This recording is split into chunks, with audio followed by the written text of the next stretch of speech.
তোমার গাড়িটা পিছাও। গাড়ি পিছাইবো না। ও তুমি টিপটার দেখি পাখা গজিয়েছো। পিঁপড়ার না, এই মেঘলার পাখা অনেক আগেই গজেছে, সেটা আপনি দেখতে পান। ন্যূনতম পড়াশোনাটুকু তো করনি। কোনটা ওয়ান ওয়ে রোড কোনটা টু ওয়ে রোড সেটা হয়তো জানো না। তোমার গাড়িটা রং সাইড আছে, তুমি গাড়িটা পিছাও। রাস্তা যেটাই হোক, আমি একবার কইলাম না আমার গাড়ি এক পাও পিছাইবো না, এটাই আমার শেষ কথা। নতুন নতুন গাড়িতে চড়ে কি অহংকার বেড়ে গেছে? কি দেখাচ্ছ তুমি? এই যে গাড়িতে চড়তে পারো, তোমার বডিগার্ড আছে, শো অফ করতেছো, কি দেখাতে চাও তুমি? আপনার যেইটা খুশি আপনি ভাবতে পারেন, আমার কিচ্ছু আসে না। দুদিন আগেও তো বস্তিতে ছিল। বস্তির মানুষ যে নতুন গাড়ি পেলে অহংকার বেড়ে যায়, সেটা তোমাকে না দেখলে আমি বুঝতে পারতাম না। এতদিন শুধু শুনেই এসেছি। ও এখন বস্তির মানুষ, আপনি মনে হয় ভুলে গেছেন। এই বস্তিতেই আপনি খাইছেন, দাইছেন আর ঘুমাইছেন। বস্তির মানুষের যে মানুষ হয় সেটা ভুলে যাবেন, মনে রাখবেন। দুদিন আগে তো তুমি ফকির, অস্বীকার করতে পারবে? অস্বীকার তো করতেছি না, আপনার মতো স্বার্থপর না। যদি স্বার্থপর হইতাম তাহলে এই স্বার্থের খাতিরে অনেক ক্ষতি করতে পারতাম। আর কি ক্ষতি করতে চাও তুমি? হ্যাঁ, আবার জুতা তুলবা? এখন তুমি আমাকে জুতা দিয়ে মারবা? তুমি আমার এইখানটা দাগা, তুমি ভুলে যেও না তুমি আমার ওয়াইফ। আর যদি উল্টাপাল্টা কিছু করো, আমি কিন্তু বাধ্য হবো তোমাকে ডিভোর্স দিতে। আর এমনিতেও আমি তোমাকে খুব দ্রুত ডিভোর্স দিয়ে দেবো। এইভাবে একটা সম্পর্ক রাখা যায় না। আপনার মতো পুরুষ মানুষেরা কিছু পারেন আর না পারেন, ভালোবাসা মানুষের দুর্বলতায় আঘাত। একটা মেয়ে কখনোই তার সংসার ভাঙতেছে না, তার সংসার গড়তেছে। এত কিছুর পরেও আমি মুখ বুঝে সব কিছু চুপচাপ সহ্য করছি। ঠিকই কইছেন মিস্টার অনিক, আপনি সবসময় ঠিক ছিলেন, আমি ভুল ছিলাম, আমি অহংকার। আপনার রাস্তায় কাটা হয়ে দাঁড়াইছি, তো এই কাটা সইরা গেল, চলে যাচ্ছি। আপনার রাস্তায় আপনি যান। চলেন আপনার। আঙ্কেল সব ডিল তো ফাইনাল, এখন শুধু সময়ের অপেক্ষা। কাজ করবো আর টাকা কামাবো। এবার আমি 100 কোটি টাকার মালিক হবো। বাহ, ডিল ফাইনাল হয়েছে, এটা তো খুবই খুশি। আমরা কিন্তু সবাই খুবই আনন্দ। মানে হয়েছে কি, আমি ভাবছিলাম যে এই কাজটা শুরু করার আগে শুভ কাজটা যদি সেরা ফলাইতে, মানে যে তোমাদের বিবাহটা যদি ঠিক করে দিতে। আরে রাখেন তো আপনার বিয়ে। আপনারা সব সময় শুধু বিয়ে বিয়ে, কোথায় একটা খুব সুন্দর একটা আনন্দের সংবাদ, একটু সবাই মিলে আনন্দ করবো তা নয়। আচ্ছা আমি সরি, হ্যাঁ আপনার ভাতিজাকে একটা ফোন দে, এই গুড নিউজটা ওকে জানানো। তুই আমাকে কেন কল করেছিস? কি বন্ধুকে অভিনন্দন জানাবি না? আমি তো শালিমা গ্রুপ অফ ইন্ডাস্ট্রিজ এর প্রজেক্টটা পেয়ে গেছি। কি মিষ্টি খাবি না? মিষ্টি নিয়ে আসবো তোর জন্য। কেন কল করেছিস সেটা বল। কেন কল করেছি জানিস না? তোর বউ সেই প্রজেক্টটা তোকে না দিয়ে আমাকে। একটা জিনিস কি জানিস, তোর বউ না তোর ভালো চায় না। এই বিষয়টা না আমার কাছে কেন কত যে আনন্দ লাগতেছে। আনন্দ হচ্ছে, এই আনন্দের অবশ্যই একদিন আমি জবাব দেব। শোন, তুই আমার একটা চুলও ছিটতে পারবি না। যদি ছিটতে পারিস তাহলে ছিড়িস। তুই দেখবি একদিন আমি অনেক টাকার মালিক, কোটি কোটি টাকার মালিক। তখন তোর বড় লোক শ্বশুর আছে না, তোর বড় লোক শ্বশুরের থেকেও আমার একটা বড় কোম্পানি থাকবে, আর তুই আস্তে আস্তে ধ্বংস হয়ে যাবি। ঠিক আছে, আমিও দেখতে চাই তুই আমার, তোদের সবাইকে আমি একে একে জবাব দেবো, কেউ রেহাই পাবে। আমি অপেক্ষায় থাকলাম তোর কল্পিত সময়ের, দেখবো তুই কি করতে পারিস। ওকে, গুড বাই, টাটা বন্ধু, ভালো থাকিস। এভাবে তোমার শত্রুর সঙ্গে মিলে তোমার স্ত্রী তোমার ক্ষতি করলো, এখনো কি তুমি তাকে বউ বানিয়ে রাখবে? তুমি তাকে ডিভোর্স কি দেবে না? বললাম তো দিয়ে দিব। কবে দিবে? আমি তো তোমার মধ্যে কোনো ডিভোর্স দেওয়ার লক্ষণ পাচ্ছি না। আর কত সহ্য করবে? আমি আর সহ্য করবো না, আজকের বোঝাপড়া হবে।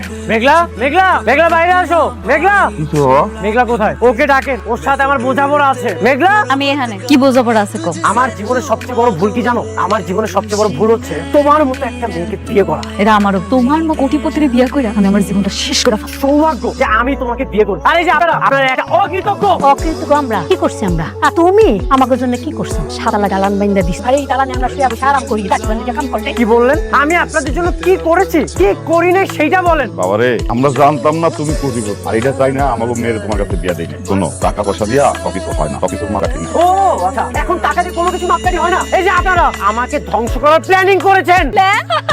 কি কাজ? শোনো, তোমারে নিয়ে যে প্ল্যান করবো এই সময় সেই সময় আমাকে নিয়ে কেন থাকবে? এখন তো তোমার সব সময় নাইট ক্লাবে সেই রং বেরঙের মানুষদেরকে নিয়ে। এখন তো তোমার চলাফেরা বড় বড় অফিসার, বড় বড় পোস্টে যারা আছে তাদের সাথে।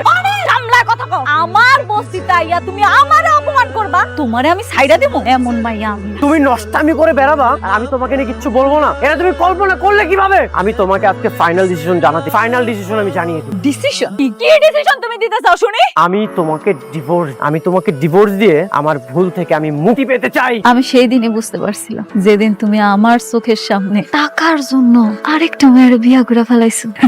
আমি তোমার সেই দিনই মুক্তি করে দিছি। এইভাবে না, আমার অফিসিয়াল ভাবে মুক্তি। আমাদের যে কাজে বিয়ে পড়িয়েছিল তাকে বলেন সব ডিভোর্সের পেপার রেডি করতে। আমি আপনাদের সাথে কোনো সম্পর্কই রাখ। আমাকে ধ্বংস করার জন্য যে ইজ্জতটা ব্যবহার না করলেও পারত। তুমি যে এতটা খারাপ সেটা আমি কখনোই কল্পনা করিনি।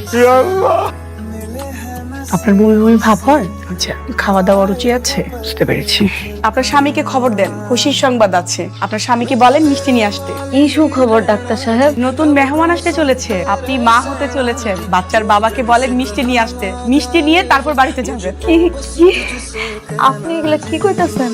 আমি গর্ভবতী? ম্যাডাম, আমার জামাইয়ের লাগে তো আমার কোনো যোগাযোগই। মানে আমার জামাই আর এখন সে আমার ডিভোর্স দিলে, তাহলে আমার সন্তানের এখন কি হবো? প্রেগনেন্ট অবস্থায় তো স্বামী স্ত্রী ডিভোর্স হয় না। আপনারা নতুন করে আবার সিদ্ধান্ত নেবেন। কিন্তু কিন্তু ওর জামাই তো ওর সাথে থাকে না, যে নতুন বিয়ে করছে এই জায়গায় ওর জামাই থাকে, ওর নামই শুনতে পারে না। আপনার মেয়ে তো প্রেগনেন্ট, এটা আপনারা আগে জানতেন না, এখন যেহেতু জেনেছেন আবার নতুন করে ভাবা ভাবিটার কিছু নাই আপা। যে মানুষটা আমার কথা একটা বড় চিন্তা না করে টাকার জন্য আরেকটা বিয়ে করতে পারে, যে মানুষটা আমরা ডিভোর্স দেওয়ার জন্য উঠা করে লাগতে পারে, আমি কোন মুখ নিয়ে মানুষটার কাছে নাম আপনি কোন না। আমি আর যাব পৃথিবীতে তো এমন অনেক সন্তান আছে যারা জন্মের পর বাপ মা কাউরে দেখে না, তাই বলে তারা কি বড় হয় না, মানুষ হয় না? আমি আমার সন্তানের জন্য আছি, আমি ওরে বড় করব, ও জানবো ওর কোনো বাপ। আপনারা যেটা ভালো মনে করেন, আমার যেটা ভালো বলার ছিল আমি বললাম। জামাই রে তালাক দিস না, তোর পেটে যে সন্তানটা আছে তার তো বাবার আদর দরকার, তাই না? তুই তালাক দিয়ে দেশ, তাহলে তো বাবার আদর পাইবো না। আব্বা তুমি এগুলা কি কইতেছো? তুমি মনে হয় জানো না অনেক কি চায়। তোমাকে কিচ্ছু মনে নাই? তুমি দেখলা না ওইদিন সবার সামনে কেমন আমার ডিভোর্স দিতে কইলো? মনে থাকবো না কেন, কিন্তু তোর পেটের সন্তানের কথা তো ভালো লাগে। কোনো দরকার নাই মা, কোনো দরকার নাই। যে মানুষটা আমার কথা একবার চিন্তা না কইরা আরেকজনের বিয়ে করতে পারছে, তার কাছে আমি ছোট হইতে চাই। আমার ভাগ্যে যা ডাক্তার যে কইলো কোনো না কোনো ব্যবস্থা তো ঠিকই করতে হবে। দরকার পড়লে আমি উকিলের লগে কথা মারে জামাই বাবা না, কোনো দরকার নেই। আমার পেটের সন্তানের কথা ওর আমি সময় হলেও ঠিকই টের পাই। দেখ যেটা ভালো মনে করো। এখন আর কোনো সমস্যা নেই, লোনটাও হয়ে গেছে, শালিমা গ্রুপের সাথে চুক্তিটাও হয়ে গেছে। এখন শুধু কাজ শুরু করতে হবে, আর কাজ শেষ হয়ে গেলেই শত শত কোটি টাকা আমার। এটা ভেবে যে কি আনন্দ লাগছে। সবই ঠিক আছে, কিন্তু আমি আশ্চর্য হইতেছি একটা বিশেষ ব্যাপার। অনেকের বউ তোমার এই কাজটা দিচ্ছে, আমি কিন্তু ভাবছিলাম যে জেদের বসে তোমার শেষ পর্যন্ত সে কাজটা দিবই। আমি না একটা জিনিস বুঝতে পারছি না, কি একটা বস্তির ফকির নেই, তার কথায় এত বড় একটা ডিল হয়ে গেল। আচ্ছা ওই অফিসের মধ্যে ওর কাজটা কি? আরে কাজ যাই হোক, আমার তাতে কিছু জানা দরকার নাই। তুমি কাজ পাইছো, লাভবান হইছো, তাই না? তা ঠিক বলেছেন। আমার মনে হচ্ছে কি জানেন, অনেকের সাথে জেদ করে কিন্তু আমাকে কাজটা দিয়েছে, কারণ ওর সাথে তো এখন সম্পর্ক হচ্ছে শত্রুতা। অনেকে বউর সাথে প্রতিশোধ দিচ্ছে। কামকে ভালোই দিই। আচ্ছা সমস্যা কি? ওরা মারামারি করুক, আগের থেকে আমরা লাভবান। কি ব্যাপার আপনারা সবাই এখানে খারাপ হয়েছেন যে? ম্যাডাম কংগ্রাচুলেশনস, আপনার এবং আপনার অনাগত সন্তানের জন্য আমার পক্ষ থেকে শুভেচ্ছা। ধন্যবাদ অ্যাডমিনের পক্ষ থেকে ধন্যবাদ, একটু রাখেন তো। Madam marketing. ধন্যবাদ, বসেন বসেন। আপনার বাবার সাথে আমি দীর্ঘদিন উনি আমাকে পছন্দ করে, আপনার কথা আমি ওনার কাছে শুনি, তো ভাবলাম অফিসে গিয়ে একটু দেখা করি, পরিচিত হই। ও আচ্ছা, আপনারা দেখে আমার খুব ভালো লাগে। ভেবেছিলাম শাকের চৌধুরী মেয়ে অনেক মডার্ন আধুনিক হবে, কিন্তু আপনাকে দেখে তো তা মনে হয় না। কেন, আমার দেখে কেমন মনে হয় আপনার? মনে তো হয় বস্তি থেকে এসছে। এই শহরের অলিগলিতে বস্তিতে যারা থাকে, আপনার আচরণ দেখে তো মনে হলো সেরকমই। আপনি ঠিকই কইছেন, আমি বস্তিতেই থাকি, আমার পালিত বাবা মা এখনো বস্তিতেই থাকে। আপনার মতো একজন কোটিপতি বস্তিতে থাকবে, এটা তো মানাই যায় না। বস্তিতে তো থাকে গরিব ফকিন্নিরা, আপনি তো গরিব না। তাতে কি হয়েছে? আপনারা কইলাম না ছোটবেলা থেকে ওখানে মানুষ হয়েছে, এই জন্য হেনেই থাকে। আলতাফ সাহেব, আমরা এই বিষয়ে আলোচনা না করে আমরা ব্যবসায়িক আলোচনাটা সেরে ফেলি। অবশ্যই। আমার একটা শেষ প্রশ্ন ম্যাডাম, আপনার স্বামী কি করে? নিয়োগে বস্তিতে থাকে, একদিন নিয়ে আসেন না, অবশ্যই আমরা পরিচিত হবো। কিছু মনে করবেন না, আমি আসলে আমার বাচ্চার বাবার পরিচয়টা সবার সামনে আনতে চাইতেছি না। মানে কি, সন্তানের কোনো বাবা নাই? বস্তিতে থেকেও এত অ্যাডভান্স, স্বামী ছাড়াই সন্তান? অবশ্য বস্তিতে এরকম স্বামী ছাড়া সন্তান অহরহই।